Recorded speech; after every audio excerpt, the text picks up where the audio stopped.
Welcome to Farewell, Mr. Nice Guy. I am your host, MNG. And today I got some special guests with me. I got Jeff over here on the mic. Go ahead, tell the people what's up. What's going on, y'all? Y'all all right? And I got Carla over here. We about to have some conversation. Carla, go ahead, tell them what it is. Hey. So we about to go ahead and get into it. We got a great topic for y'all today. One of the things that we're going to talk about is fight or flight, when to stay or leave a relationship. Now, I know a lot of people's like, MNG, you probably talking about like fatherly shit and everything like that. And I'm like, you know what? You're absolutely right. But sometimes we have to get into discussions that are more than just about parenting, and we just got to talk about relationships. We like to talk about relationships with our kids. We like to just talk about relationships, period. So I brought these guests on to kind of get into the idea and the aspect of when you should stay and fight for the relationship, or when you should just pack your shit and get the fuck out. Now, sometimes it ain't got nothing to do with you get knocked upside your head, or maybe you ain't getting the head right. No, maybe he ain't slinging the dick the way he's supposed to. You just don't know really what's going on. So you just like, you know what? Maybe I need to find some peace within myself, or maybe you just need some growth. That's a possibility too. But we gonna go ahead and get into these questions and see what these people got to say. So my first question to y'all, and Carla, I'm gonna direct this to you, is what would be a good reason to stay in a relationship? Are we talking about the longevity of time? Maybe you see some potential in this type of person. Like, what are we thinking here? Now, I ain't gonna lie to you. I wouldn't stay with nobody for potential. So that's an absolutely no. I think a good reason to stay with somebody is some money. That's number one. Okay. I think a good reason to stay is really the friendship. Like, a lot of times when you're in a relationship with somebody, I think that knowing that person like has your back and y'all are friends is really the most important thing to me. But I know on a woman's perspective that all my friends' money is always one of the reasons why they stay in relationships, because we've talked about this before. But for me, I just have to have the security of knowing that we have each other's back, because you can always do better with two than one. So you wouldn't marry the bus driver is what you telling me? We ain't marrying bus drivers. I mean, realistically, I'm not trying to know. I'm not trying to. She said, fuck the bus driver. I don't care about your dreams. I ain't trying to support you. I ain't even trying to have your back. Oh my God. Jeff, what is a good reason to stay? I know you get like some feedback. I know he looking over. The look on his face like, oh, you gonna stay for the money?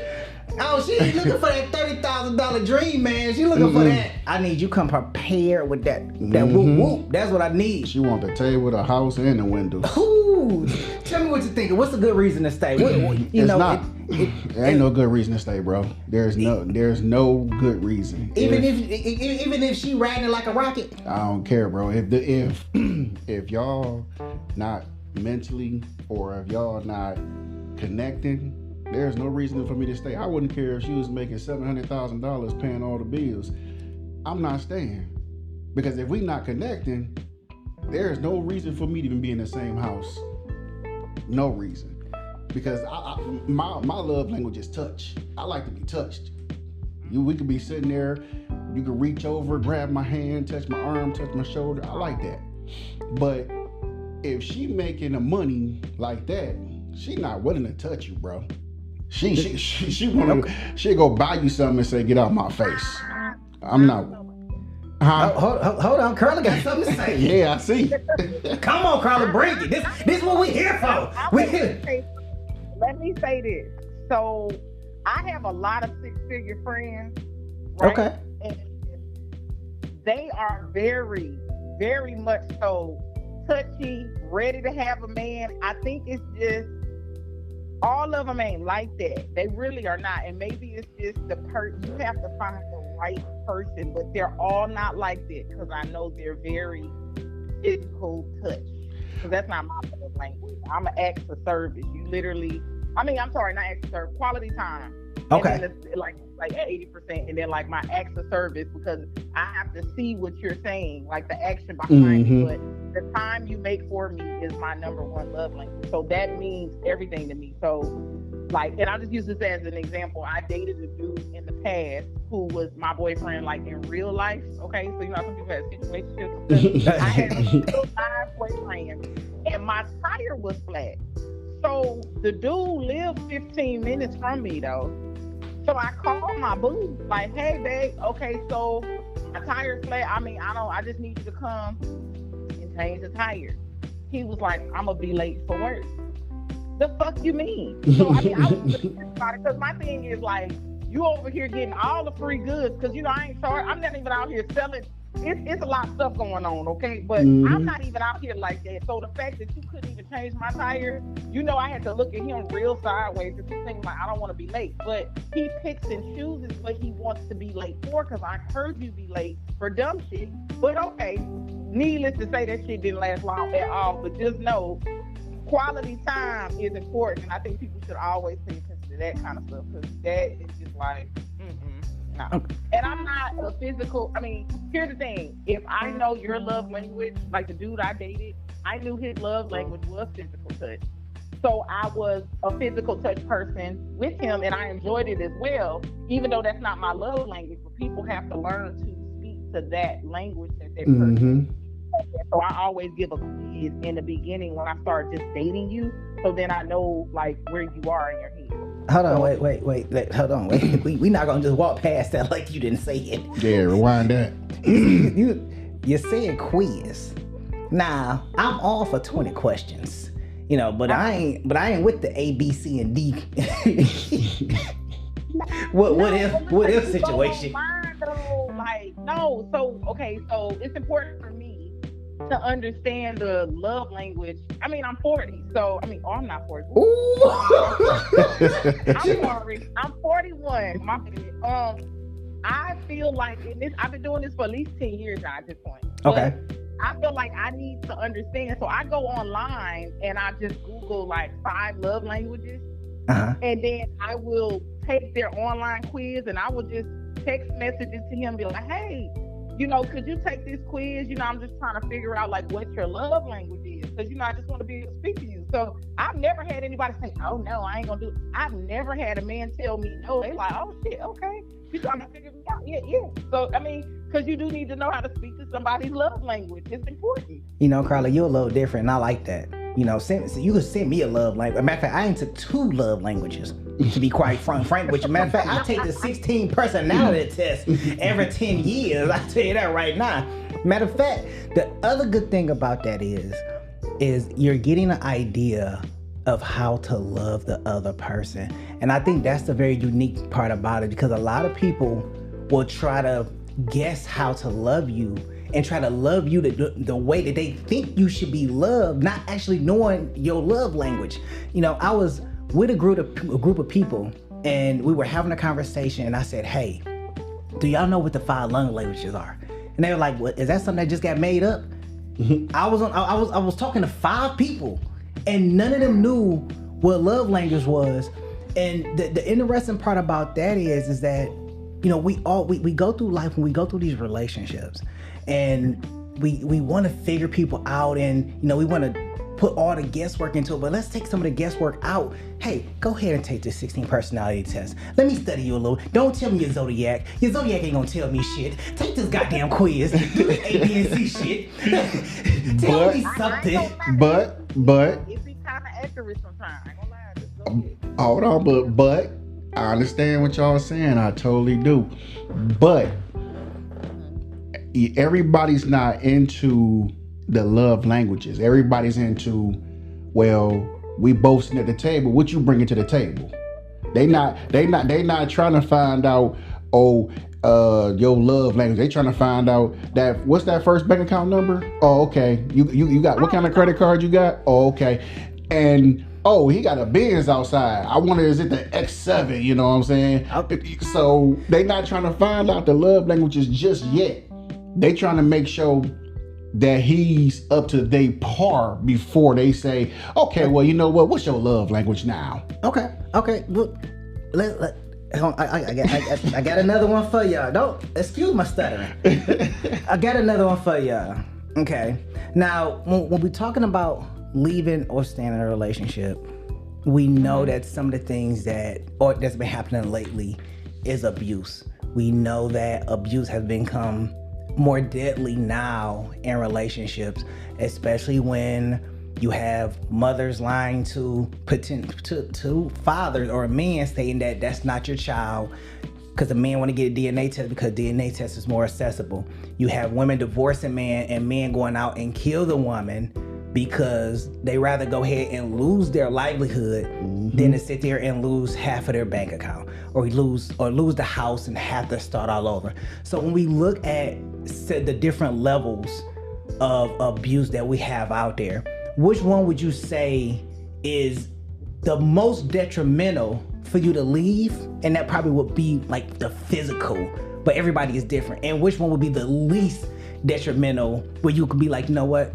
I'll stay because I don't think it's that bad. Maybe we can work on that. Maybe we can grow out of that. Ooh, ladies first. Ladies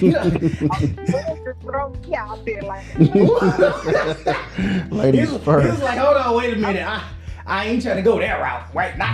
I gotta think for a minute. He can look past that because of everything, all the other good she has. She just has that one thing she won't do sexually, and he's okay with that. You get what I'm saying? I'm gonna tell you. I'm gonna tell you right now. He lying, Carla.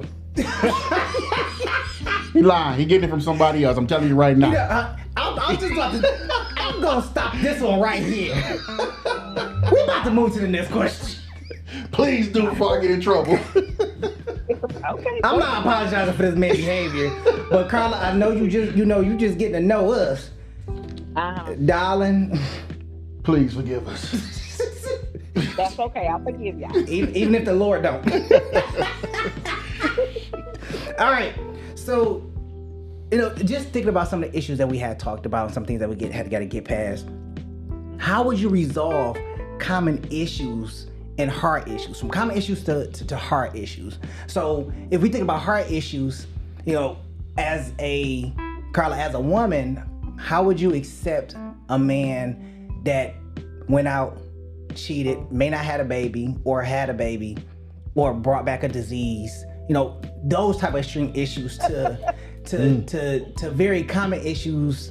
If we talking about in a man case, she constantly on your head about why you at work so late, just constantly verbal nagging or attacks, about the certain mannerisms of the things that you do that she does approve of or she does not approve of, maybe protecting her honor, maybe somebody looked at her wrong out when y'all out, and, it's like, oh, well, he's sexually objectifying me by looking at me the way that he's doing, and you just like, well, he's just looking at you. Ain't like he came and talked to you. Ain't like he did none of that shit. But she's enraged, like, hey, well, you need to protect me. So Jeff, I'm gonna let you run with this one first. I'm gonna tell her, let's go get in the car. Let's go. Because I'm being, bro. You laugh. I'm being 100, okay. Bro. Look, I'm gonna tell you why. Okay, I'm listening. If we somewhere and my wife feels like somebody just all in her grill or looking at her, all right, babe, let's leave the situation to get you calmed down so you can feel better. You know what I'm saying? Okay. Because once he says something to you, then I'm gonna have to say something. And then who's gonna back down? I'm not gonna back down because now my wife, you got my wife standing here, and then you got my pride on the line. He's not gonna back down because maybe he got his boys there, maybe he got his girl there, so he's not gonna back down. So they don't fight no more. So what you think gonna happen now? Exactly. You're right. You're right. Exactly. So my thing is, I will have to pull her away from the situation to calm her down, because if I don't, somebody's gonna get hurt badly. Okay, so Jeff, still sticking on you. Carla, I'm gonna get to you in a second.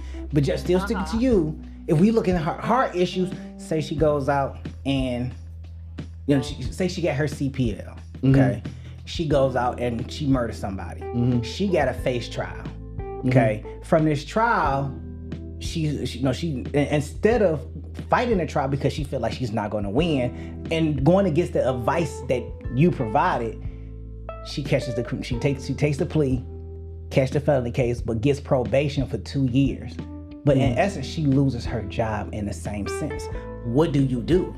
It ain't gonna get that far. I'm gonna lie to you, because I told my wife, I say, if you shoot anybody, the first person you call me so I can make sure it's legit. If it's legit, baby, you going home and take care of the kids. I'll take this fall. That's 100%, because ain't nobody can take care of our kids like my wife. That's being 100. God damn. So if it's not gonna get that far, but let's say if it get that far, I'm gonna have her back 100%. No doubt about it. Okay. When she get on probation and she ain't working, guess who's gonna be there doing more work? Me. I'm overtime. Let's go. I'm gonna be an overtime hoe. Okay. Infidelity. That's gonna be a hard one, bro. I'm not gonna lie to you. We're talking about hard issues, right? Yeah, I know, but I'm just saying that's because I am a thinker. That's my problem. I be in my mind a lot. Okay. So my thing is, okay, she cheats on me. Boom. Let's say a month go by, we decide to have sex. As far as intercourse, I can do it.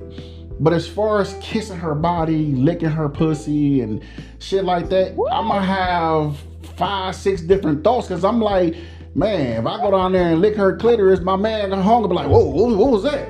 You know what I'm saying? Like, nigga, I didn't lick the tip of his dick. You know what I'm saying, man? That's like I said, I be in my own mind though. So, I get that. So I think that would be so hard for me to get over. I'm gonna be honest. I don't mean to cut you off, but I'm gonna be honest with you. You know the thought be going through my head? What? Was she creaming like that when he was hitting me? Man, what? Bro. Oh my God. Or you getting in good and she, I wanted to that motherfucker hear that. You know what I'm saying? Oh, I wonder what she think about. Is she think about how he was hitting it when I was hitting? See, so I don't think. Is that the kind of stuff y'all think about? That? Yes. Okay, Carla. It's on Carla. Go ahead. I'm about to switch it over to you. So we looking at just the common issues. We gonna get to the hard issues soon, but we just looking at just the common issues. Hey, how you looking at working that out? Okay, so you touched upon cheating. So Okay. it's Carla said, I want to go straight to the gusto. I've been. You said when? I said, Carla want to go straight for the gusto. She like, let's stick on the cheating part. Because let me say, I ain't gonna lie to you. So I think where you at in your life. So like my example for me, when I found out my ex had cheated on me, I was devastated. Let me tell you how this. Like I was so devastated. I waited 2 days and then I just broke up with that nigga. Like I just clean, cut his ass off, and that was the end of that. I didn't even think twice about it. I love this man to death. But here's the reason why he got cut off. See, the thing is, when you get caught, like it's just flat the fuck out. I got everything I need. So I was trying to be mature because I feel like, oh my God, I got cheated on for the first time. I was 30. Okay, so I was devastated. I had never been cheated on in my life. You know what I'm saying? Because they had to do that for me. So he cheated, and so I went to him about it, and he was just silent. Like he didn't say nothing. He was like, "Let's go," because we were out. He kept bothering me, saying, "Well, what's wrong, babe? What's wrong? You know, you not drink because you know I get sold off if I get to drinking, and I'm mad. So you know, I don't know what's gonna happen, blackout and everything. So I didn't choose to drink when we went out. So he knew something was wrong, and I kept saying, "How you? I think I want to talk about it because I wanted to give him an opportunity to explain himself because I had been doing check-ins too. Like I was like, "Are we good? You know, like is everything? Oh, everything's good." Da, da, da. You know, I always like to do that because I never wanted to be cheated on. That was like one of my big things. And so when I confronted him, he never explained himself for why he did it. Really, I didn't find out a bullshit explanation until like 5 years later. But the thing was, I cut him only because he did not give me the explanation for why. Like you have to have a reason for why, because there's so many things going through my head at the time. Number one, you asked to be in this relationship. This is within 6 months. If you didn't want to date me and be exclusive with me, you didn't have to. Right. But the fact that you had a whole nother bitch, you got a whole nother bitch. So like, and then later on, I found out I'm the other bitch. I don't know how that happened because he was over my house 3 times a week. We going out. It was just confusing. Anyway, but he was at meetings. My whole problem was I would have stayed with him. Oh, bitch, you got until we get home to explain yourself. Because for one, I'm not about to go over there. Because if I go over there, I already know what's about to happen. Okay. I already know what I'm about to do. I already know what I'm about to do. Gunplay. It's like, and as soon as she got home, she sat on that couch and I said, you got an answer for me?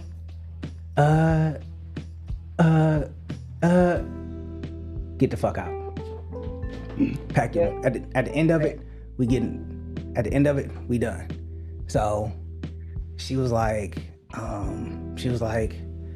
well, what am I supposed to do? Bitch, I don't give a fuck what you're supposed to do. You gotta go. Mm-hmm. You gotta get ghost.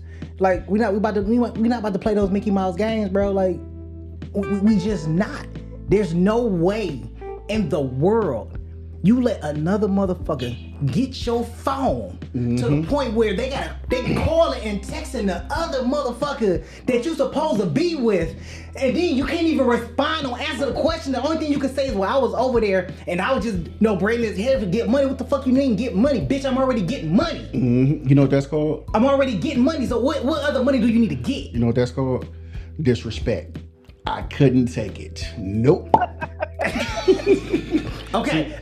So let's change gears. So we talked about staying and what it takes to stay in a relationship, going through the hard issues, and Carla didn't really give us the common issue. She was just like, we about to jump straight to the deep end of the pool. That's where the fuck we going, the deep end. So we're gonna talk about that. But we're gonna change gears, and when is it best to leave? When do you just say, fuck it? I know we said physical abuse is one, but we just set the abuse aside and we set infidelity aside. When is a good time to just leave? Just be like, and how do you leave? Do you do it by email, text, pack your shit up, leave?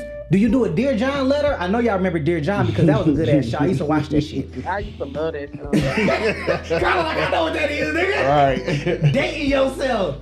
But when we talk about leaving, and you have so many different ways, you can leave over social media. They got promposals. They may have a leave posal. Like, bitch, I'm leaving over Instagram. For real. So, Carla, I'm going to send this your way. You can tell me, matter of fact, I got the best question. This is the best question I pose to both of y'all. What is the worst way that you have left a relationship? Have you left by text? Have you left by email? Did you send them an Instagram post saying, bitch, bye? Did you send them a letter in the mail and just didn't contact them no more? We some old folks around here, so social media ain't been around that long. Hell no. Smartphones ain't been around that long. I remember writing letters in high school. Like, bitch, take the letter. Worst. I could probably say I moved out. Just moved out. But I had told him I was moving out, so it wasn't like, no, I was like, I can't do this no more. And I just literally moved out. But I don't really think that was really a bad thing. I've never had like a back. I'm very direct. So I'm just going to say I'm done with this. Because, see, I'm not going to keep turning my wheels on the same shit. And so I've always been like, well, fuck it. I'm done. Like, so that's literally what I did. I was like, okay, I'm done. Moved out. And that was the end of that. So, like, bye. That's the worst I did. Okay. Well, I ain't never been in a relationship for real, bro. All my partners was hit and quit it. Yeah, for real. I'm not gonna lie. Before my wife, before my wife, I was a hoe. I'm not even gonna lie to nobody. I was a big hoe. I'm not even gonna lie.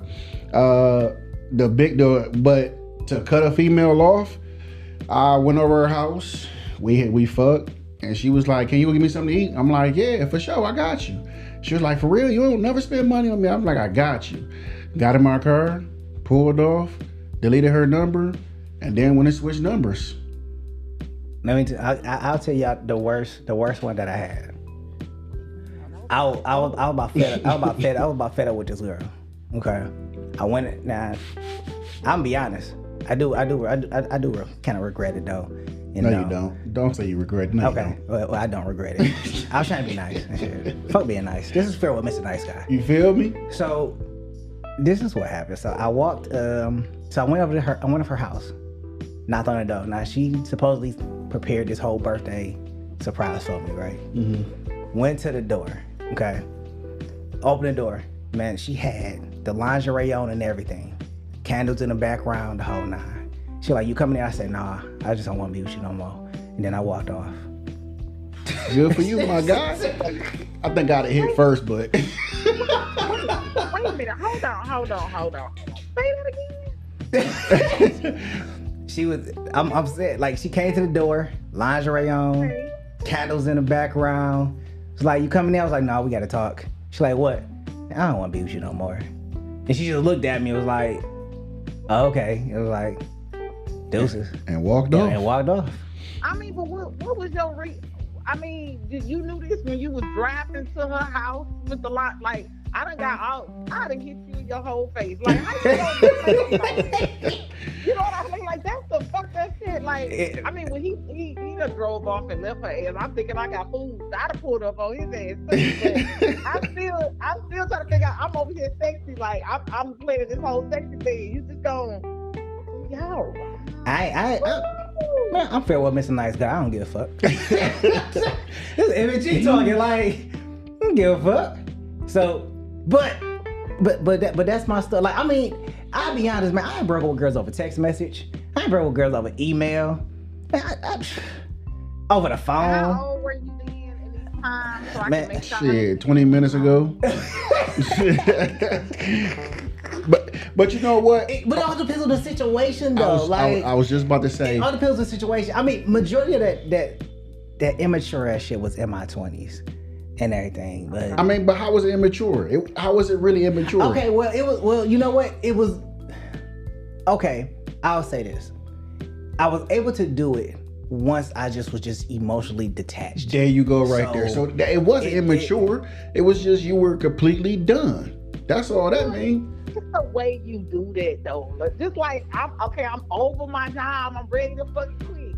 Oh, that's something different. That's money, though. No, you know what I'm saying? I get it. But, I mean, with anything, I always think about if it were me on the other end. Regardless of how I feel, I try to move and put out what I want to get back. So, like, I don't ever do people like that because I feel like there's always karma with that. So, I can't do like that. Well, Carla, that's why they got charities. I can't. But you know what, Carla? I understand what you're saying. It's karma out here, but at the same time, if that person was doing right, you wouldn't have to do it that way. Facts. So evidently, they don't believe in karma, so you had to do it your way to show them, hey. He said, but wait, the key is he said he feels bad about it though. But I had to make sure he was in his same mind when he said that. He wasn't in his same mind. At the time, he was feeling bad because, yeah, he was a little delusional because it's kind of hot outside. You know what I'm saying? My thing is this. If the person is in a relationship and y'all doing good, everything is going fine, and then they go out and cheat, or let's say they go out and kiss another person, whatever. Whoa. That means they wanted to do that from day one. For the streets. You see what I'm saying? So my thing is, I don't know, because I'm gonna tell you, like, my ex is exactly what he said, and I believe him though in real life. Okay. So he said, so when he was dating me, so you know how y'all be in between, so you know how like you start dating somebody, right? But you don't really cut the team off fully. Right now, you done told me you cut the team off, but I'm saying you don't cut the team off. So you have two people you working at the same time. So you basically trying to figure out who you want to be with, right? Then I was the chosen one, right? So by the time I found out that he cheated, he had been stopped cheating. So the cheating had been like 2 or 3 months before after I had found out, but he was 100 on with me at the time. You know what I'm saying? So he wasn't cheating then. So he was still debating on who to be with. Well, he was cheating because this motherfucker said, let me say, if me and you was having unprotected sex, and I done told you, is you in a relationship, is you with a bitch who thinks she with you, do a bitch thing, I run all that stuff down when I'm dating you. So your ass know that you was fucking somebody else, so your ass was full of cheat because you told me I was your girlfriend, you told me you wasn't fucking nobody else, and you also told me you were cheating on me, you lying ass bitch. So Carla got she feeling the animosity again. For real. So you know what, and you're absolutely right. And here's my thoughts on that is when you for me, and I'll speak for me.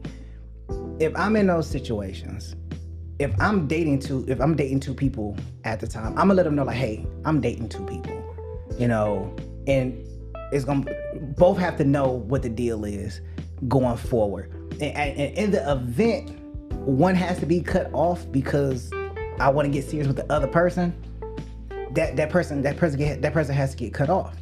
But I believe that thought process should be made within the first 30 days, because sex is not a justifier of whom to select. Once you get into that aspect of having sex, emotions get involved. It clouds the judgment. So in that first 30 days, if you dating two people within that first 30 days, there should be no type of sex or sexual anything going on, because it clouds it. Jeff, don't look at me like that. It clouds the judgment. I think he crazy as hell. Because I'm not waiting 30 days to get no pussy. That's just me though. I'm just being me. What? That's another podcast. Let's not even. I ain't even going. 30 days. Yes. I don't be smashing in 30 days. Oh. Wait. Are you Steve Harvey like 90 days? No, not no 90 days, but definitely not no 30. Let me tell you, really, don't. One of the things is the men that I have dated have been consistently inconsistent, right? So in the beginning, you all about to chase, so you be in it, right? Okay. And the next thing you know, you busy, you falling off. So, hey, bitch, you play these games? Like, oh, okay, so I'm gonna give you the same energy you give me. Let me fall off and make myself. You ain't gonna fall nowhere. So now you got to earn me. I don't even like your ass enough to sleep with you, because you two here and there, but you all over the place because you dating other hoes. So really, I ain't there. So nobody really gets that under 30 days. No. No. I don't. Okay, so I got a question. Okay, you say you know you're 30 days. Okay, so you're dating two people, right? So that means the first guy you've been dating him longer, because I know you're not just going without dick, period. So how in the world do you get to know either one of them if you really not spending too much time with them? Because you can spend time with both of them, but after the third, fourth date, they're gonna be looking at for some ass somewhere, somehow, right or wrong. No, you know what? Maybe because my audience is old, so the grown older men don't be pressed for no pussy, so they ain't really. Whenever I feel like we just chilling. You know, Carla, I think you're right, because they need Blue Chew, they need Viagra. Oh well. No, they don't. I'm tell you something. I'm telling you, I've never been disappointed by no 50 nothing, baby. I'm telling you, they. Ooh. I'm telling you right now. Look, I'm 43. I'm not waiting 20 days. I'm sorry. You know what? I probably would wait 20 days. I'm not gonna say I'm not. Less than 30 days. It gotta be less than 30 days. Especially if I'm gonna say this. Let me rephrase that. I'm sorry. I'm lying. Let me rephrase that. If our first two outs, I'm not even gonna call them dates. If our first two outs are good, great, I'm not expecting a fourth one without ass. You see what I'm saying? Because if we already linking, if we already connecting on that second date or a second outing, that third outing is just gonna be even better. So I'm pretty sure you feeling me, I'm feeling you. We grown, we gonna do this. Now, all the outings that we've been on, the two been trash, I'm not gonna call you again. So no, I'm not gonna expect no ass. But if I'm calling you for a third date and the first two been great, then yeah, I'm expecting ass. Like, yeah, I am. I'm gonna be honest. I could never date you in real life. Look, Carla, I'm just not. No. Carla, I'm gonna be honest with you. Okay. Now I'm gonna come in here because I'm like the youngest on the team. Okay. I come in at 38. All right. Okay. All right. Now, Carla, let me tell you something. Okay. And I want you to listen really clear. Okay, I'm gonna go ahead and put this very white voice on for you. Okay. And I'm gonna let you know that. Okay. If you were to date a man like me, I'm gonna whine you, I'm gonna die, I'm gonna be so consistent you're gonna think that there is no other man in the world like me. And you're gonna say, you know, M&G, no other man has treated me the way you treated me. Nobody has ever talked to me the way that you talked to me. Nobody has ever touched me the way that you touch me. You are so sensual, calm. You actually listen to what I say. You cater to me unlike any other man caters to me. And not just physically, not just emotionally, but intellectually as well. And by the time all that is done, okay, I'm gonna drop your ass like a bad habit and move on to the next shit. I'm gonna be like, what's up? It don't matter how fine you are. This motherfucker. I'm telling you, you just can't get me like that. That shit don't work. Like, I am 1 year on celibacy stroll. No, we're not talking about just you. We're just talking about females in general. Well, and maybe they can't. It's just for me. I'm 41, but I've been in the same mindset through my 30s, and it's just like I have to like you. Another thing is people don't recognize the STDs. It's hot. They are. So let me explain that. That shit's stupid here. Like, everybody just throwing the shit around everywhere. Yes. And all of that. Like, I'm not trying to catch nothing. I mean, I like hey, Carla, you right, because Sexy Red has about to create a whole new dynamic of generational, every goddamn thing happening. She about to have a STD out called Sexy Red. But I kind of want to get down and narrow it down. So, I want to get your final opinion. You know, just if y'all look at everything as a whole, you know, the whole conversation, staying, leaving, abuse, deal breakers. So let's talk about deal breakers. Let me just get your final opinion on, you know, what is your approach so far as, you know, staying, leaving, ultimatums, deal breakers, and then we're going to go ahead and close it out. I'm gonna start with Jeff. No, I hit Jeff last time. Carla, I'm gonna start with you. Go ahead, hit Jeff. Go hit Jeff. Oh, she said I'm about to ping pong it back. Right. So let's start with Jeff. Let's see. Deal breakers to me. I'm not gonna lie to you. I'm gonna be 100 with y'all. I'm married. I've been married for 13 years, going on 14. To me, in a marriage, it should be no boundaries as far as in the bedroom. No boundaries, no no's, no whatever. Deal breakers for me is 100% disrespect. I hate disrespect. So once you disrespect me, it's gonna be kind of hard to bring me back. You know what I'm saying? Okay. As far as the abuse, I would never abuse my wife. I couldn't, because I was raised way better than that. So I'm not about to put my hands on her no type of way. I'm not going to verbally or none of that. I'm not going to do none of that, period. Okay. So only thing I will be able to go with is when it's time to leave, no one knows until it's that time. Okay. Facts. You know what I'm saying? I can't say, I'll leave Thursday night at 12:30, you know, fuck that shit. I got to go. My wife really has to hurt me to leave for me to go ahead and just bust up, because I love her that much. Okay. That's just me though. Okay. All right. Carla, go ahead. Run me through it. So you said the first one was what would be the boundaries? No. What are your final thoughts, you know, about the abuse, about staying, leaving, ultimatums, deal breakers? Okay. So really, I think some abuse can be worked through. Okay. She like that toxic love. Certain sexual abuses can be worked through, because that's not really like a thing. I think that as far as like boundaries, I think that everybody up front needs to be clear with what it is they want and expect out of a relationship. I feel like people, when they date, they don't ask the right questions. I actually do. That's why after the first date of going out, I never have to see them again, because they already know the energy. They don't even call me, because you already know where we going with this. So, because I didn't ask all the right questions. So it's I'm not wasting your time, you ain't wasting mine.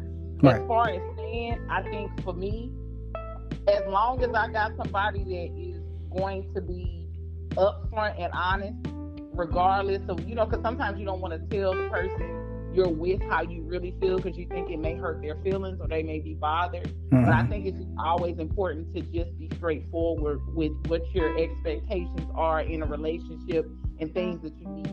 So I think the honesty is what's going to play through to help you to decide what you can and can't take from the different levels of abuse and, you know, setting the tone for boundaries. Okay. All right. So I'm going to give my take on it. And I like to go last because sometimes I get a little bit excited. Mm-hmm. And first thing I would like to say is I would like to show appreciation to Jeff and Carla for coming on to the show and voicing your opinions. You know, I think this has been a dynamic show, episode so far. Like, I really appreciate it. So I definitely want to give thank you to you two for joining me tonight on this show. For sure. I love you. Don't make my heart melt.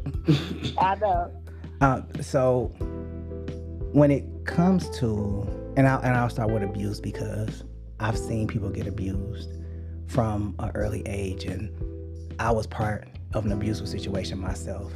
You know, being in that dynamic and seeing what it does to relationships, seeing what it does to people, breaks people down. It destroys their spirit, it destroys their ambition, it destroys a part of them that they can't readily get back. So for anybody that is in an abusive situation, I know how hard it may be to leave, and it, even inside their head, it may be some level of acceptance of, you know, this person loves me because he abused me, because that is the classification that has been that has been settled inside of their head, whether it's from childhood trauma or it's just some situation that had got into it and they just feel like they can't leave. There's always an exit. And I think that is grounds to exit. Can everything else be worked through and adjusted? It's a possibility, but it depends on the situation. It depends on the person. It depends on, can it be worked on? Can it be worked on through therapy? Can it be worked on through spiritual means? If you feel like that, you know, church is one of those things that can help you get through that and make that a better person. But we also got to remember and realize that when it comes to somebody trying to be a better person, it's not an overnight change. It is work. It takes time. You got to build on that. When it comes to ultimatums, I don't believe in giving ultimatums. You can hit the fucking door. There's no ultimatum. I'm not about to ask you to choose between me and somebody else because top tier, I know my worth. I don't need to give you an ultimatum. I don't need to tell you what I'm worth because you feel like somebody's worth is amounted to $1 in a Benz that they're driving down the street and all I got is a motherfucking Nissan. That ain't about to get you to stay here with me. If you can't see me through the struggle, then you ain't gonna see me in the shine. For real. That's not what we're gonna do. So when we talking about ultimatums, I'm not giving you no motherfucking ultimatum. You know what the ultimatum is? The goddamn door shut right behind you when you walk out that motherfucker with the tight skirt on. You can take all your goddamn clothes. Bitch, you could take the food that you left in the refrigerator and take it goddamn with you. Matter of fact, you could take all the goddamn gifts too, but you can send back the gift card because I'm taking that bitch to the motherfucking restaurant. When we talk about deal breakers, yeah, I got my goddamn deal breakers, okay? I got every goddamn list deal breaker. I got 100 goddamn deal breakers. You ain't gonna talk to me any kind of way. You ain't gonna talk to my son any kind of way. You're not gonna use him to accept me. You're not gonna do any of that shit. You're not about to be friends with him, buy him gifts, and then turn around and be like, yeah, look what I did for your son. Are we good now, bitch? No, they're gonna do. There is levels to this. And at the age that we are at and where we're going, there is standards that have to be set. The standards I had in my 20s is not the same standards that I had in my early 30s. It's not the same standards that I had in my late 20s. I have seen this shit. I didn't have my ex-fiance walk out on me and my son because she got tired of what was happening in the situation. She couldn't handle the situation, so she walked. Okay? I don't handle mistrust. I don't handle the lies. I don't handle what you do behind closed doors you don't do in the front. You want to tell me something when the door is closed, but then turn around and tell your friend something different right there in the front. Okay? I'm not for the bullshit. Plain and simple. So when it comes to deal breakers, ultimatums, when to stay or leave, I'd rather choose to leave when I know that I'm not feeling right about the situation than to stay and try to figure it out. Facts. I'm not going to figure it out when my emotions are in disarray. That's what I'm not going to do. I've been in disarray situations with my emotion, and from emotional intelligence, I already know from that sensitivity that I need to leave. You're not trying to hear how I feel, And when I'm trying to address to you how I feel, I need to leave, because that means you don't respect me as a man, you don't respect me as a person, you don't respect that I'm coming to you, telling you how I feel emotionally, when it's already difficult for a man to already talk about his emotions, especially a black man. Okay? That's my final thought. I know I get a little excited sometimes. Preach, sir. I get a little excited sometimes. This is Farewell, Mr. Nice Guy. I am your host, M&G. I got Carla, I got Jeff on the mic with me, special guest. Appreciation goes out to them. If y'all want to hit us up, go ahead, send me an email. You want to talk about how we did on the show, you want to talk about some topic that I need to talk about, go ahead and send that to me at farewellmrniceguy@gmail.com. You're going to go ahead and send us a voice link. You can send a voice link on Spotify. Go ahead, subscribe. We got more great shows coming down the pipeline. Hey, we'll see you on the next recording. Peace.